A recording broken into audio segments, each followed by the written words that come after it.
Se ve. Sí se ve. Ok, bueno, vamos a empezar. Primero vamos a empezar con el tema de medicamentos inhibidores de la colinesterasa y activadores de los colinereceptores. Ok, básicamente lo que vamos a ver el día de hoy son situaciones bastante puntuales y también cosas que necesito yo que ustedes sepan de estos temas. Ok, bueno. Entonces, para empezar, sabemos que los estimulantes de los receptores de la acetilcolina y los inhibidores de la colinesterasa constituyen un grupo de medicamentos que van a imitar a lo que es la acción de la acetilcolina. A este grupo de medicamentos se le llaman colinomiméticos, ¿ok? Entonces, básicamente, estos medicamentos van a tener una acción directa o van a tener una acción indirecta, ¿ok? La acción indirecta es porque lo que van a favorecer es que van a favorecer la acumulación de acetilcolina y por lo tanto entonces van a favorecer que se estén activando los receptores muscarínicos y nicotínicos. En este caso recordemos de que estos medicamentos lo que van a hacer es que van a actuar directamente sobre los receptores muscarínicos y nicotínicos y van a tener varias actividades en diferentes órganos o diferentes sistemas.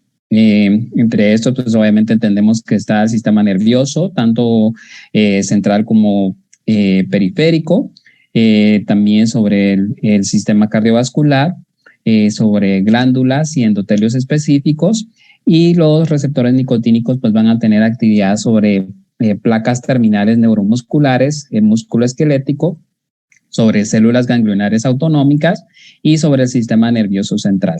¿Ok? Sabemos entonces también de que estos medicamentos se van a, como les digo, a clasificar por su mecanismo de acción, dependiendo a la unión que están teniendo, ya sea de forma directa o indirecta. Bueno, entonces los receptores colinérgicos sabemos que son miembros de familia de grasa proteínas G en el caso de los receptores que son muscarínicos, ¿sí? Mientras que los que son receptores nicotínicos son canales iónicos. Este es un ejemplo de un receptor muscarínico, ¿sí? Los receptores muscarínicos van a tener 7 dominios, los cuales van a tener una actividad transmembrana que están acoplados a una proteína G, que esto lo vimos en lo que son los receptores, que van a tener una función de transducción y por lo tanto van a provocar la señal de segundo mensajero. ¿Ok? Dentro de los receptores muscarínicos sabemos de que existen 5 tipos de receptores. Los receptores, dependiendo de su actividad o su sitio de acción, van a tener diferentes actividades. Se sabe que, por ejemplo, los receptores de tipo M1, estos van a estar en lo que es el sistema nervioso tanto central como periférico. Los receptores tipo M2 van a tener una actividad más que todo a nivel cardíaco, igual que los M3. Y los receptores M4 y M5 básicamente van a tener actividad del sistema nervioso central. Aparte de esto, pues sabemos de que tenemos receptores también nicotínicos. Estos receptores nicotínicos van a tener una actividad de unión neuromuscular en el músculo esquelético y los otros van a tener básicamente una actividad de sistema nervioso central o en el cuerpo celular postganglionar, como vamos a ver en el transcurso de la clase. La diferencia de los receptores muscarínicos con los nicotínicos es que los nicotínicos, pues obviamente van a ser polipéptidos transmembrana, que lo que van a hacer es que van a formar canales iónicos, ¿sí? Esto lo que van a favorecer es que van a garantizar la entrada de algunos cationes, específicamente el sodio en este caso, los cuales también van a tener alguna actividad de cambios de conformación de forma intracelular.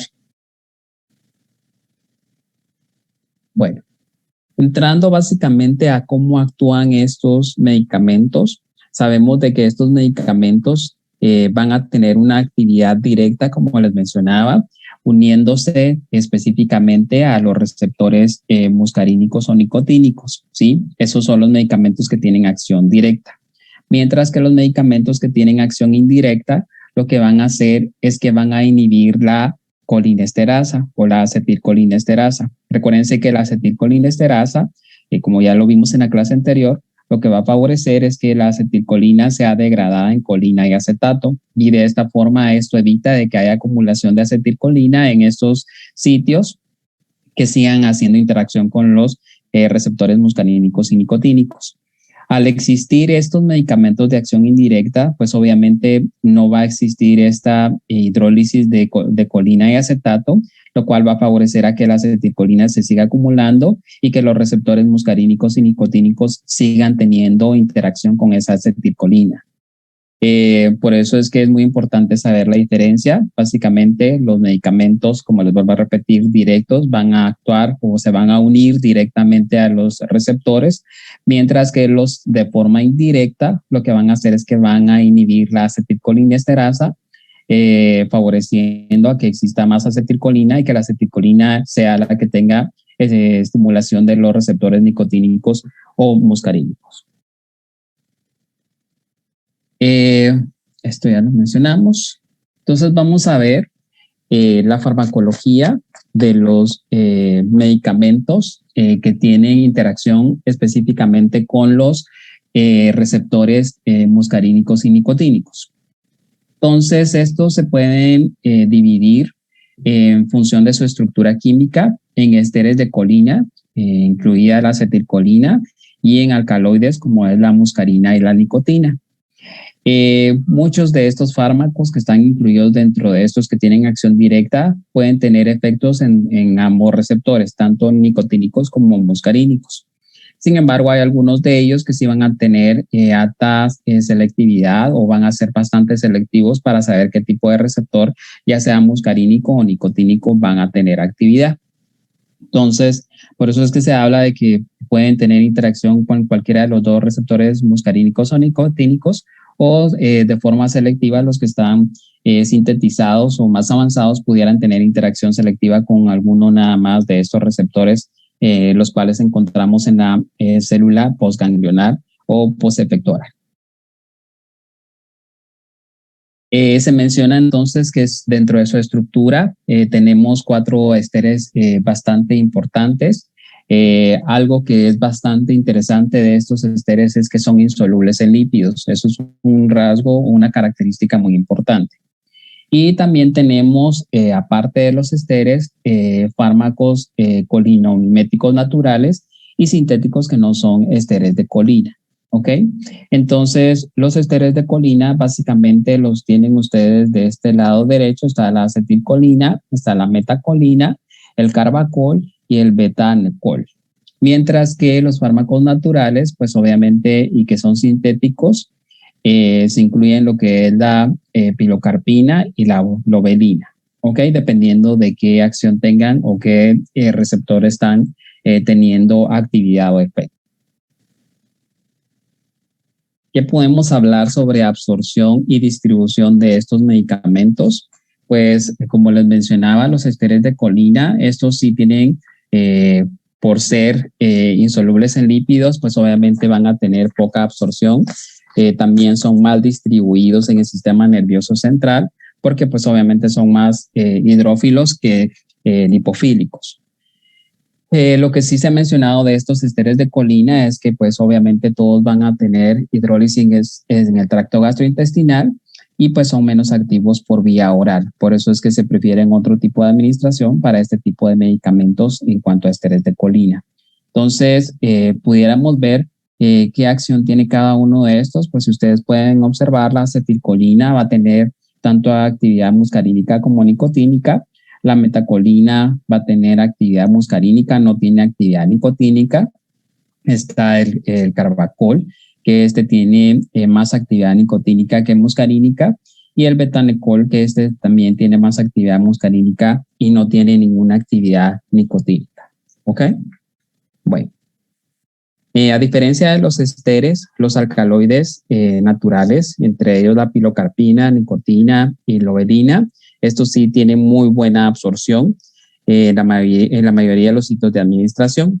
De hecho, se ha mencionado que la nicotina es liposoluble, por lo cual se puede absorber bastante bien por la piel. En el caso de la muscarina, esta se absorbe menos en el tracto gastrointestinal que las aminas terciarias, como en el caso de la nicotina, pero sí se ha mencionado que puede ser tóxica cuando hay ingestión gastrointestinal. La lobelia, sabemos que es un derivado de la planta que tiene actividad parecida a la nicotina, y se ha mencionado que en cuanto a su excreción, estas aminas prácticamente tienen excreción principalmente a nivel terreno. Bueno, hablando específicamente del mecanismo de acción de estos tipos de medicamentos, sabemos obviamente que esto lo que va a hacer es que va a ocurrir activación del sistema nervioso parasimpático, modificando la función del órgano por dos mecanismos principales. El primero es que, pues obviamente va a ocurrir liberación de acetilcolina, ¿sí? Liberada de los nervios parasimpáticos, lo que va a activar los receptores muscarínicos en las células efectoras del órgano al cual se está inervando. Y en segundo lugar, lo que va a pasar es que la acetilcolina liberada por los nervios interactúa con los receptores específicos para inhibir la liberación de su neurotransmisor. ¿Ok? Entonces esto es muy importante mencionarlo. En cuanto a la unión agonista muscarínica a receptores tipo M1, M3 y M5, se ha mencionado que estos básicamente lo que van a formar o que van a producir es una actividad de cascada, en cuanto a producción de trifosfato de inositol y de diacilglicerol. Básicamente el diacilglicerol está relacionado a la apertura de los canales de calcio del músculo liso, mientras que el trifosfato de inositol está relacionado a la liberación de calcio del retículo endoplásmico y del retículo sarcoplásmico, ¿sí? Se ha mencionado también de que la interacción de estos receptores lo que va a hacer también es que aumenta las concentraciones celulares del GMP cíclico, y también se ha mencionado que esta interacción aumenta el flujo de potasio a través de las membranas de las células cardíacas y lo disminuye en lo que son las células del ganglio y del músculo liso. También esta interacción lo que va a favorecer es la activación de los receptores muscarínicos tipo M2, que esto lo que van a hacer es que van a inhibir la actividad de la adenyl-ciclasa en los tejidos, específicamente, por ejemplo, en el corazón o en el intestino. ¿Ok? Entonces, para que veamos acá, básicamente cuando existe interacción del receptor muscarínico, entonces se da la activación por medio de la enzima G, lo cual va a producir entonces de que se dé la actividad que les acabo de mencionar. ¿Qué pasa entonces cuando hay interacción con el receptor nicotínico? El receptor nicotínico en los tejidos musculares sabemos de que es un pentámero de 4 tipos de subunidades glucoproteicas.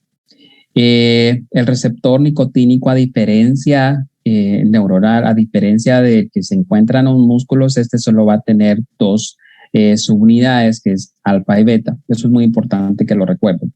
A nivel neuronal, el receptor nicotínico solo tiene 2 subunidades, mientras que el receptor nicotínico de los tejidos musculares, este sí tiene 4 subunidades. Esto es muy importante. ¿Ok?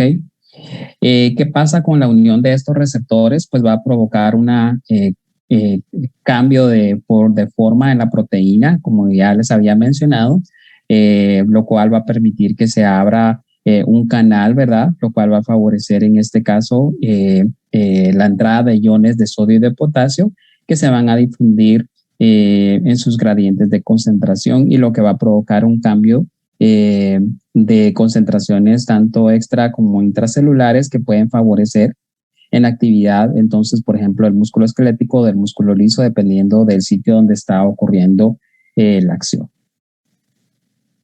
Bueno, ¿qué efectos tiene esta interacción con los receptores muscarínicos y nicotínicos? Existen algunos que están bastante descritos. Por ejemplo, a nivel del ojo, lo que pudiéramos encontrar es una miosis o una contracción del músculo esfinteriano del iris. También pudiéramos tener contracción para la visión de cerca. Esto es más que todo por la contracción del músculo ciliar, que es muy importante para la acomodación cuando uno está realizando la lectura. Sabemos también de que pudiera tener actividad a nivel del nodo sinoatrial, provocando una disminución de la velocidad, es decir, una cronotropía negativa, lo cual se traduce en que puede existir bradicardia.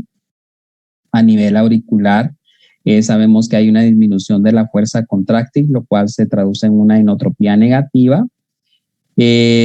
A nivel del nodo auriculoventricular existe una disminución de la velocidad de conducción, lo cual también se traduce en una bradicardia.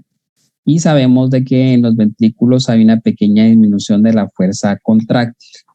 Nunca se les vaya a olvidar de que por lo menos la inervación parasimpática de los ventrículos es mucho menos extensa que de las aurículas. Por lo tanto, la actividad o la activación de los receptores muscarínicos ventriculares va a causar un efecto mucho menor directo que lo observado en las aurículas. Esto es muy importante que lo recordemos porque por eso es que se da esta actividad a nivel cardíaco.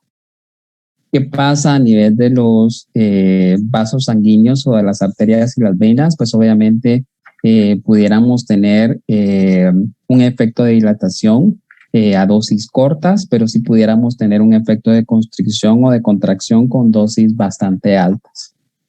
A nivel muscular, pudiéramos, mejor dicho, a nivel pulmonar del músculo, pudiera provocar una vasoconstricción o una broncoconstricción, lo cual puede también favorecer a que no hay buen intercambio gaseoso a nivel pulmonar.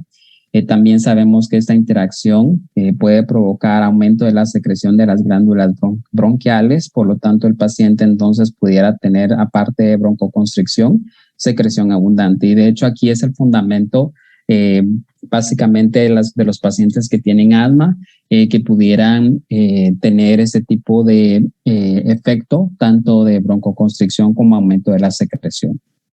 ¿Qué pasa con el tracto gastrointestinal? Sabemos de que va a haber un incremento de la motilidad, hay una relajación de los esfínteres, también ocurre una estimulación de la secreción. Nunca olvidemos de que el tracto gastrointestinal, como vimos en la clase anterior, el efecto parasimpático y simpático no es directo, sino que lo que va a hacer el sistema parasimpático y simpático es regular la función del sistema gastrointestinal. No se les olvide que el sistema gastrointestinal es considerado como una tercera clasificación porque tiene su propia actividad neuronal y de regulación y de control. Sin embargo, el sistema parasimpático y simpático lo que ayuda es a controlar y regular el mismo sistema. En cuanto a la vejiga urinaria, lo que vamos a encontrar es una contracción del músculo detrusor. También vamos a encontrar relajación de los esfínteres y del trígono, lo cual puede favorecer algunos efectos que más adelante vamos a ver dependiendo de los medicamentos.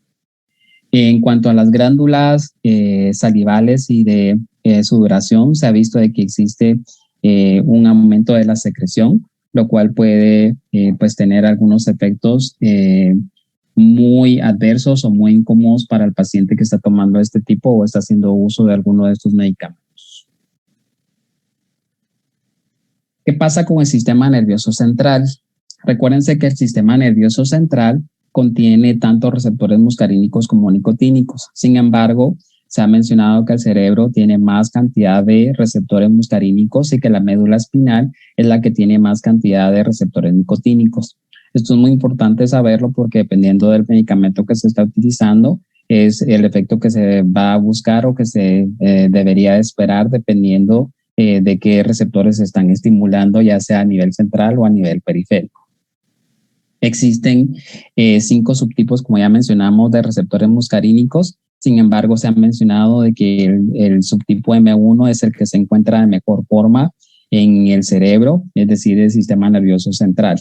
Y de hecho se ha mencionado que este subtipo M1 es el que está involucrado en la cognición cerebral y que al no existir o que exista alguna condición que no permita su expresión, entonces pudieran ser pacientes que pudieran contar con defectos de la cognición. En cuanto a la nicotina y la lobelina, estos tienen efectos importantes sobre el tronco cerebral y la corteza.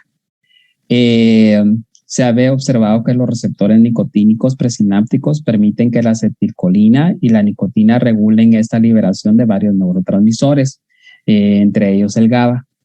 Y se ha mencionado que la acetilcolina va a liberar o va a regular la liberación de noradrenalina a través de receptores nicotínicos específicos, en este caso alfa 3 beta 4, específicamente en el hipocampo, y van a inhibir también la liberación de acetilcolina de las neuronas en el hipocampo y la corteza. Otro dato muy importante es que el oligómero alfa 4 beta 2 es el receptor nicotínico más abundante en el cerebro, aunque estos sabemos de que no son los predominantes a nivel del sistema nervioso central, pero sabemos de que tienen una actividad importante, ya que estos, pues obviamente, los tipos nicotínicos son los que van a favorecer a que pueda darse, pues obviamente, una actividad o un cambio de desensibilización, más que todo si hay exposición crónica a nicotina, que es lo que les pasa a las personas que tienen consumo de tabaco, que pudieran tener interacción con estos receptores nicotínicos a nivel cerebral y por lo tanto tener actividad o tener sobreexpresión de actividad más que todo colinérgica a este nivel. ¿Qué actividad pues usualmente tienen? Pudieran tener acción de alerta leve y también pudieran favorecer a que puedan estar más despiertos de lo normal, aunque esto es un efecto bastante corto. ¿Qué pasa con el sistema nervioso periférico en cuanto a este tipo de interacción con los receptores colinérgicos? Pues sabemos que los ganglios autónomos son sitios importantes de acción sináptica nicotínica. Sí, recordemos que a nivel periférico hay más presencia de receptores nicotínicos. Y se ha mencionado de que pues, existen específicamente receptores como alfa 3 que son responsables de la transmisión que puede producir excitación o transmisión excitatoria rápida a este nivel, dependiendo de los nervios o el sitio que se está inervando por estos nervios periféricos. Bueno, ¿alguna duda con este tema? ¿Hasta este punto?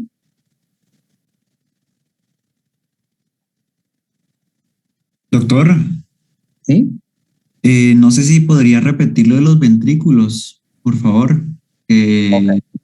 Gracias. Vamos a regresar acá para que ustedes sepan de la actividad cardíaca. Usualmente sabemos de que los ventrículos tienen menos actividad o tienen menos inervación parasimpática que las aurículas. Por lo tanto, la activación de los receptores muscarínicos ventriculares va a causar un efecto mucho menor que lo que se observa en las aurículas. ¿Ok? Entonces, esto es muy importante que lo tomen en consideración porque dependiendo de eso es el efecto que se va a obtener o inclusive la bradicardia que se puede observar por la interacción de estos medicamentos. ¿Ok? Gracias. ¿Alguna otra duda antes de pasar al siguiente tema? Doctor, disculpe. ¿Sí? ¿Podría repetir lo de los ventrículos? Es que se me trabó el internet. Ok. Por favor, disculpe. Les mencionaba que la inervación parasimpática de los ventrículos es mucho menos presente que la de las aurículas. Por lo tanto, la activación de los receptores muscarínicos a nivel ventricular va a causar un efecto mucho menor que se puede encontrar en las aurículas. ¿Ok? ¿Está claro ahí? Sí, gracias. Ok. ¿Alguna otra duda o pregunta?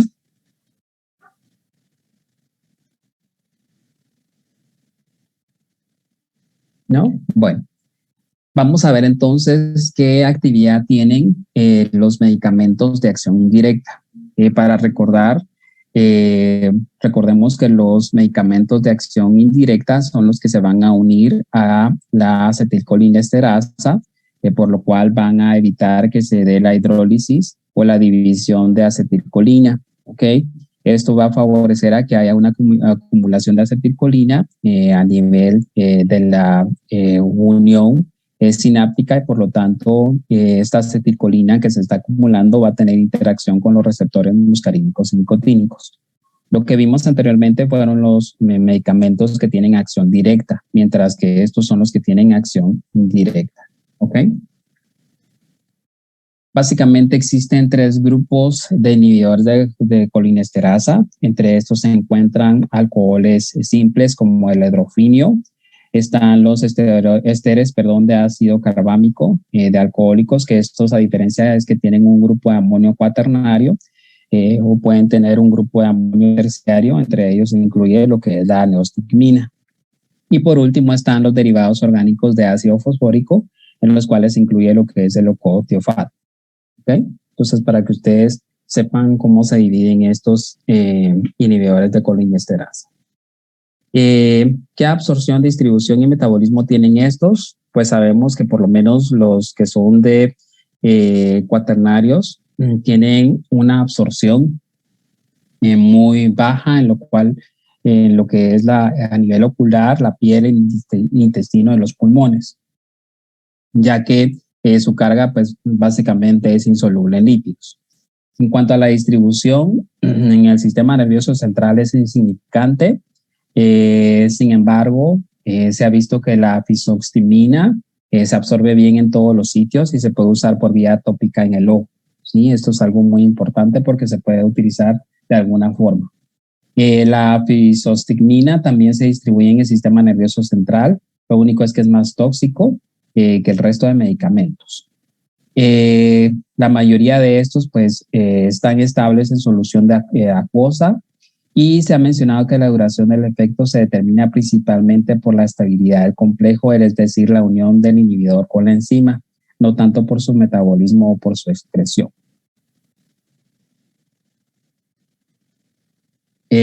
Los inhibidores de colinesterasa, como los organofosforados, que es lo que ya vimos, se absorben muy bien en la piel, el pulmón, el intestino y la conjuntiva. Por eso es que esto los hace bastante peligrosos y de hecho, si se utilizan a dosis muy altas, pudieran ser letales o provocar bastantes efectos en las personas a las cuales están expuestas a este tipo de medicamentos. Estos tipos de organofosforados o pesticidas son menos estables que los carbamatos que acabamos de ver cuando se disuelven en agua. Tienen una semivida limitada en el medio ambiente y el ocotiofato es altamente polar y más estable que la mayoría de los otros organofosforados.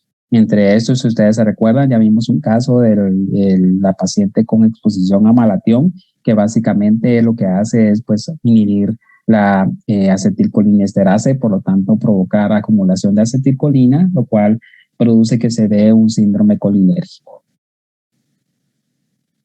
Entonces, ¿qué podemos hablar específicamente del mecanismo de acción de estos inhibidores de colinesterasa?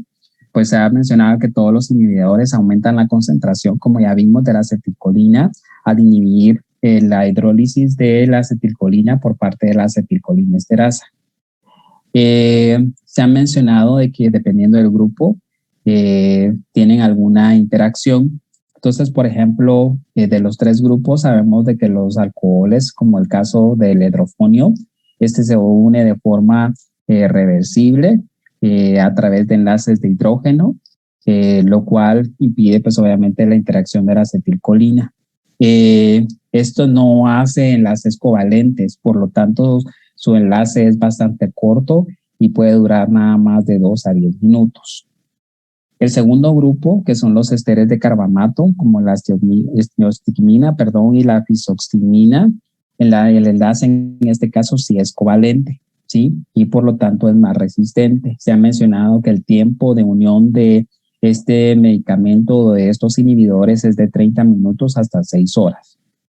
Y por último tenemos el tercer grupo, que son los organofosfatos o los organofosforados, que acá el enlace es extremadamente estable, es decir, sí es covalente Y se ha mencionado de que el tiempo de duración de esta interacción puede ser de cientos de horas.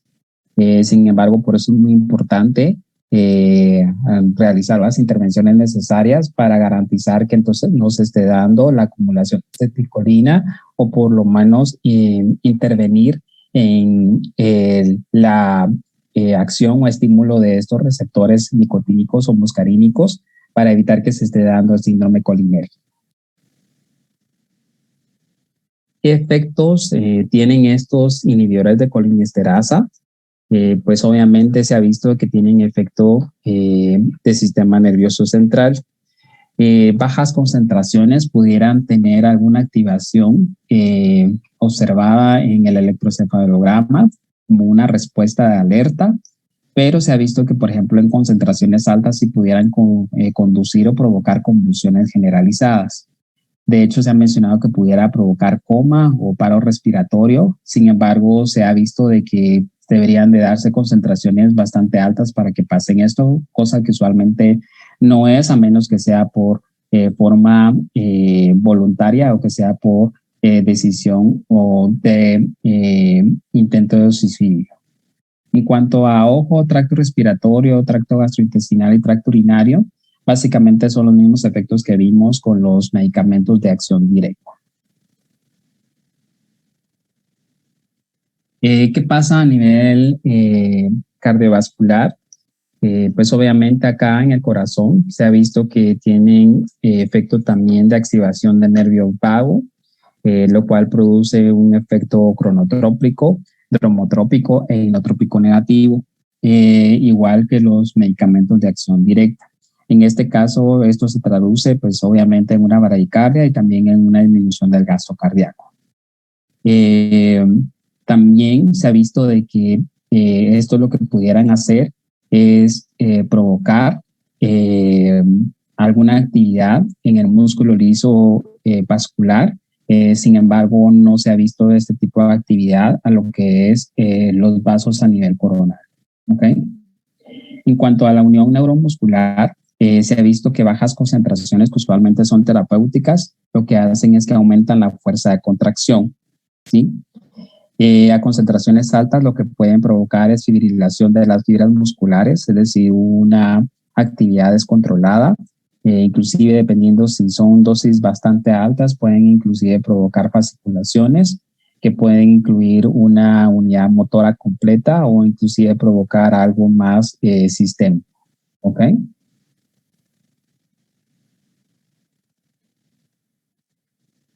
Sin embargo, se ha mencionado de que estos medicamentos lo que pueden hacer es que pueden tener también algún uso clínico. ¿Qué uso clínico pudieran tener algunos de estos medicamentos? Pues, por ejemplo, en el ojo pudiéramos tener alguna actividad en cuanto al glaucoma, como vamos a ver a continuación. En el tracto gastrointestinal pudieran ayudar en el caso de atonías posoperatorias o inclusive en pacientes con vejía neurogénica. Especialmente en aquellos pacientes que tienen trastornos o problemas de línea media, decimos nosotros, o del tubo neural, que es, por ejemplo, la presencia de meningocele o problemas como espina bífida. También a lo que es la unión neuromuscular, tienen alguna actividad en pacientes que tienen miastenia gravis o parálisis neuromuscular. También se ha visto de que estos medicamentos pudieran ser utilizados en la enfermedad de Alzheimer y se ha visto también de que algunos inhibidores de colinesterasa se pudieran utilizar en el tratamiento de sobredosis de atropina, aunque son muy raros los casos en los cuales se puede utilizar.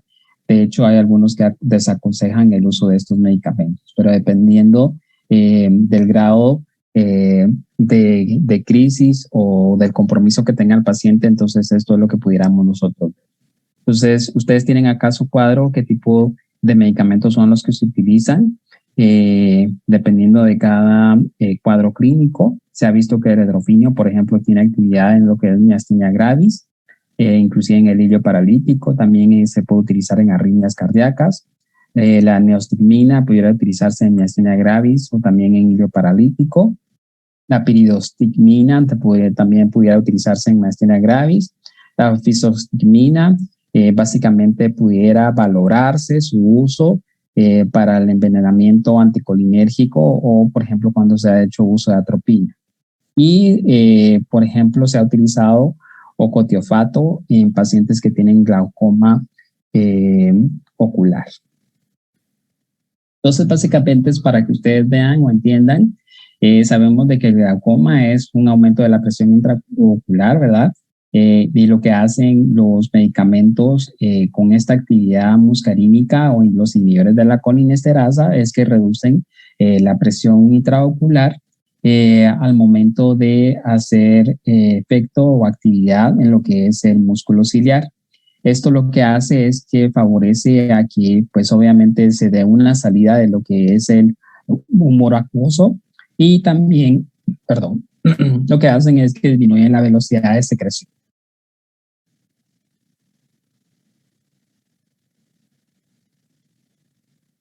En el caso de enfermedades gastrointestinales, como por ejemplo el ilirio postoperatorio, atonías o parálisis del estómago, inclusive el megacolon congénito, pudieran tener alguna actividad de este tipo de medicamentos.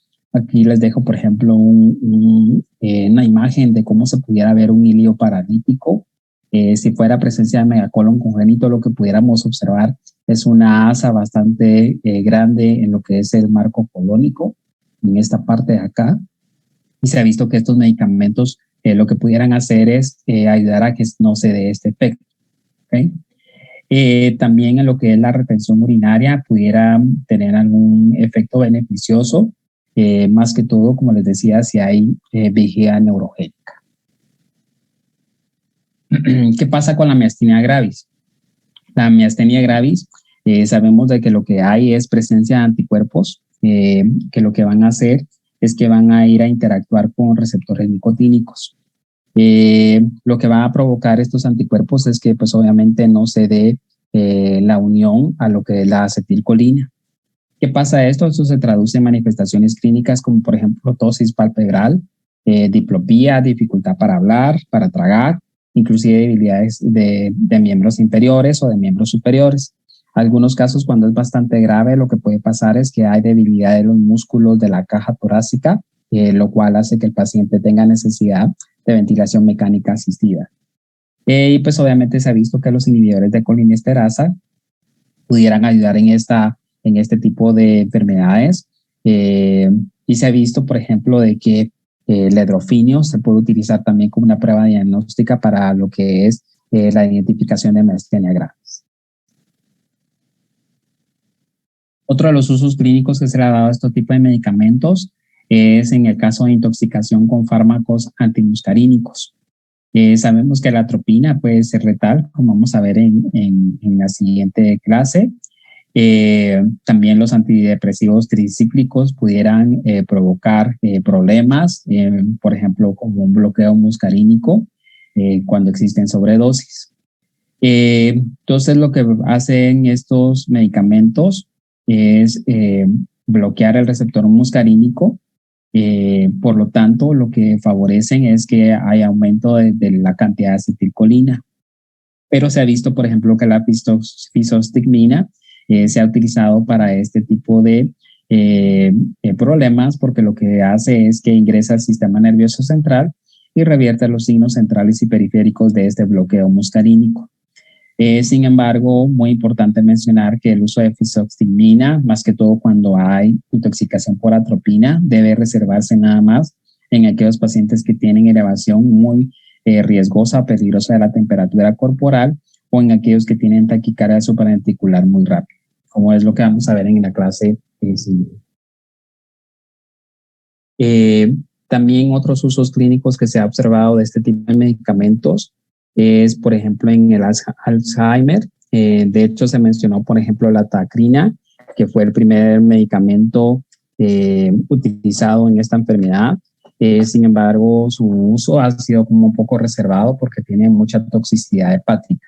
Hay otros medicamentos nuevos que también son inhibidores de colinesterasa, que esto lo que tienen es que no tienen este efecto de toxicidad hepática. Entonces se ha buscado dar este tipo de medicamentos como la galantamina y la ribastigmina, que tienen el mismo efecto que la tacrina, pero con menos toxicidad hepática. ¿Qué pasa con la toxicidad provocada por estos medicamentos colinamiméticos? Pues obviamente va a depender mucho de la absorción, el acceso al sistema nervioso central y el metabolismo que tengan estos medicamentos. También va a depender de los receptores, ¿verdad?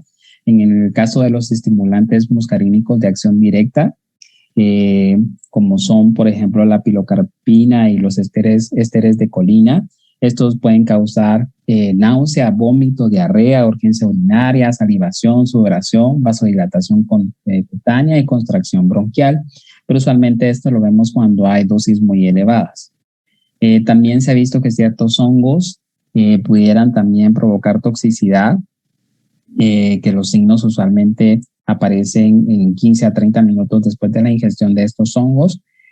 Pudiera también tener efectos bastante fatales o complicaciones bastante riesgosas, pero son muy raros. Y prácticamente tratamiento para la toxicidad por este tipo de medicamentos es la atropina administrada por vía parenteral. ¿Qué pasa con los estimulantes nicotínicos de acción directa? Se ha mencionado que la nicotina en sí misma es la única causa de intoxicación de estos. Sin embargo, la dosis mortal, que aproximadamente es de 40 miligramos, que equivale a una gota de líquido puro, es muy rara, ¿sí? Se ha mencionado que esta cantidad está presente en la ingestión o, mejor dicho, en la formación de 2 cigarrillos. Sin embargo, no produce toxicidad tan alta en una persona que fuma porque la mayoría de nicotina lo que hace es que se destruye al momento de quemarse el cigarrillo o se escapa por el humo. Sin embargo, si sí se da un consumo, mejor dicho, bastante alto de cigarrillos, lo que sí pudiera tener es un efecto tóxico que pudiera llegar, por ejemplo, a tener convulsiones, coma y paro respiratorio. Pero como les vuelvo a repetir, esto es muy raro y usualmente ocurre en personas que tienen intoxicación directa o con intento de suicidio. ¿Ok? Y el tratamiento sigue siendo la atropina. ¿Qué toxicidad pudiéramos encontrar con los inhibidores de colinesterasa?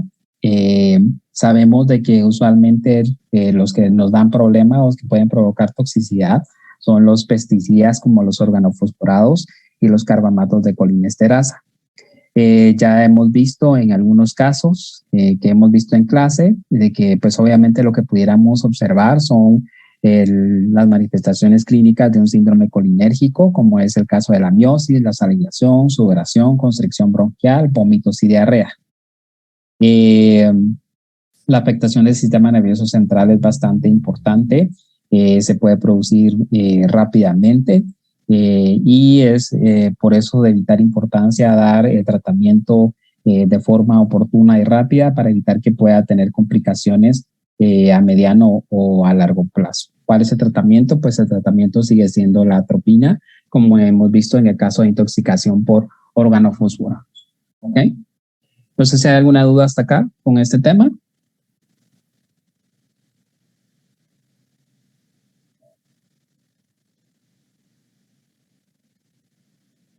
¿No?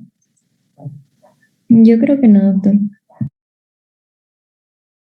Entonces, les voy a dar 2 minutos para que se levanten, para que puedan tomar agua, para que se puedan despejar y que podamos ver el siguiente tema, que es bastante rápido, pero sí hay cosas puntuales que necesito que sepan, ¿ok? Entonces, 2 minutos para que empecemos, ¿ok?